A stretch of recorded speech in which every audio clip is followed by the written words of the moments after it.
Hey everybody, today I wanted to talk about Canon's new 8 to 15 millimeter fisheye zoom.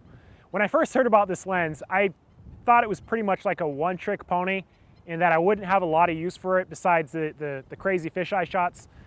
But the truth of the matter is I have tested this lens out recently on a trip to Burma, and I have to say I'm pretty impressed with it. It really shines on a full frame sensor. So if you have a 5D Mark II, this is going to be a lens that you are going to be interested in. At 8 millimeters, you get something called a circular fisheye. And what that means is that the lens is able to capture a 180-degree field. So if you're pointing the lens straight up, straight down, or even sideways, it is going to get a tremendous amount of the landscape in the shot and kind of shrink it in.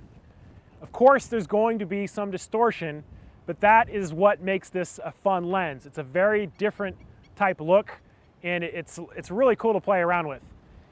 The lens allows you to go from 8 millimeters to 15 millimeters, and this is a strength because if you've ever shot with a fixed prime fisheye, you know that you have to move your feet, and sometimes there's just not enough room.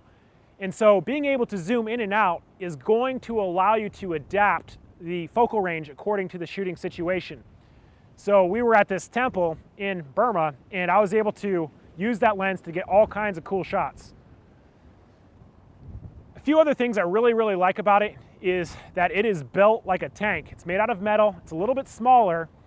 I'm not a fan of the lens hood. I didn't shoot with the lens hood on at all. It kind of got into the way when I was shooting at 8 millimeters. Now, two things that I didn't really like was the fact that it was a maximum aperture of f4.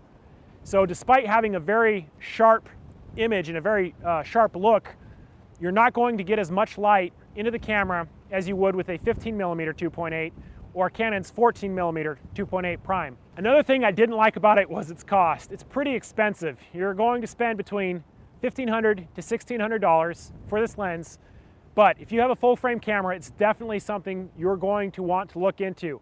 On a 1.6 crop factor body, it's going to be closer to a 13 to 24 millimeter lens, and you're not going to get the distortion. But if you're a photographer who has both full frame sensors and 1.6 factor sensors, it's kind of nice to bounce it back and forth because it makes it kind of a nice wide angle lens. Again, not so much distortion.